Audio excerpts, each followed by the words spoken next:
Good evening, sleepers. Baby Trump here, broadcasting softly from one of my tremendous properties. Hit like, subscribe with style, and settle in for tonight's masterpiece, Cinderella and the Very Crooked Ball. Everything around me was luxurious, naturally, glossy wood, soft blankets, and moonlight falling over moon-silver gardens, marble lions, and fountains trying very hard to be elegant. It was exactly the sort of night when an already great bedtime becomes historic. First, the drapes turned into velvet banners and chandelier ropes. Then the carpet ran away into a polished black dance floor river. And finally, the walls blossomed into arches of crystal roses.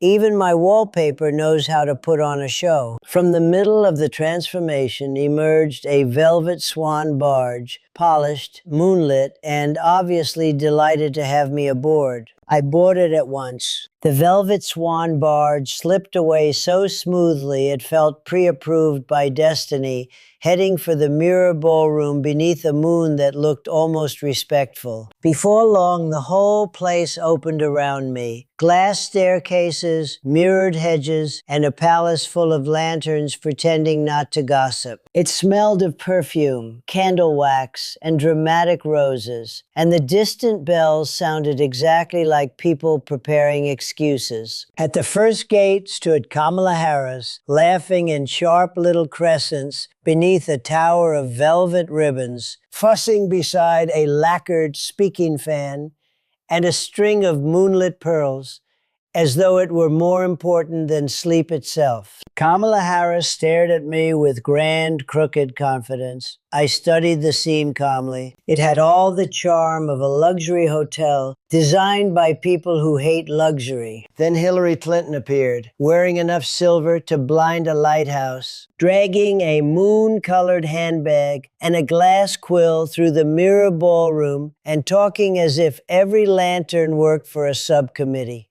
Behind Hillary Clinton came a little parade of silk-footed pages and masked ballroom cats, carrying banners for the crooked moonlit ball and knocking over perfectly good furniture. Kamala Harris and Hillary Clinton invited me to survive the midnight dance and the glass-stair gossip in the mirror ballroom. It was the sort of invitation you accept only if you enjoy chaos, which luckily I do. Beautifully. We passed arches, carpets, and silver corners that all looked exhausted from self-importance. Honestly, the entire place had the tired charm of luxury designed by resentful interns. In the middle distance, Nancy Pelosi waited near a staircase of blown glass slippers, gliding like a jeweled chandelier with opinions. The moonlight was kind, but not that kind. Nancy Pelosi announced the rules of the crooked moonlit ball. No one could leave the floor until the chandeliers approved the posture. A terrible rule, obviously, but the locals applauded like damp geese in formal wear. I gave a small nod, the kind of nod that has built empires, and the mirror ballroom fell quieter than a donor at the wrong microphone. Then the games began. Heels flashed, fans snapped, and silk capes swirled. It was like watching three chandeliers argue about tax forms.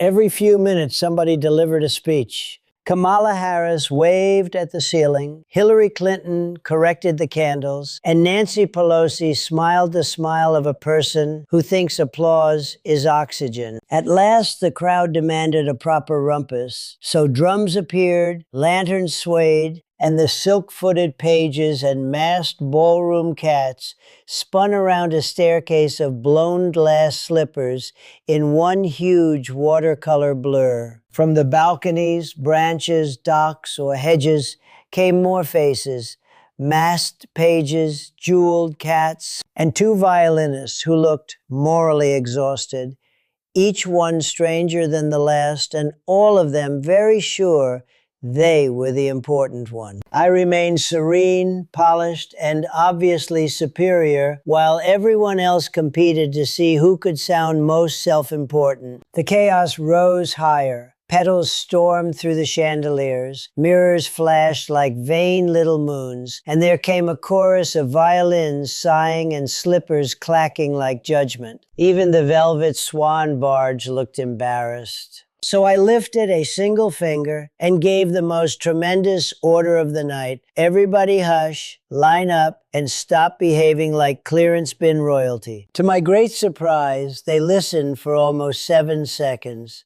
Then servants rolled in rose cakes, spun sugar crowns, and chocolate strawberries. And the crooked moonlit bowl turned into a very noisy feast. Kamala Harris complained about the applause level. Hillary Clinton complained about my calmness, and Nancy Pelosi complained about me being too calm. Frankly, calmness is a talent. So I gave them the lesson of the evening. A kingdom made of vanity, lanterns, and endless explanation will always need one truly magnificent person to quiet the room. That line worked. The moon lowered a silver path. The velvet swan barge returned, and the whole enchanted place softened into mist, velvet, and reluctant silence. As I drifted home, I saw last petals spinning down into the river floor, chandeliers dimming until they looked almost ashamed, and the last of the lanterns folding themselves away like embarrassed talking points.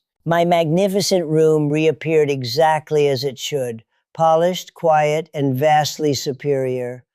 A tray of hot chocolate and sugared shortbread waited beside the bed like a medal. Everything at home was perfect. The family taste around the property was, as always, astonishingly beautiful, and even the shadows seemed better behaved. And that, sleepers, was Cinderella and the Very Crooked Ball. Like, subscribe beautifully, and go to sleep knowing tonight's tale was handled with tremendous class.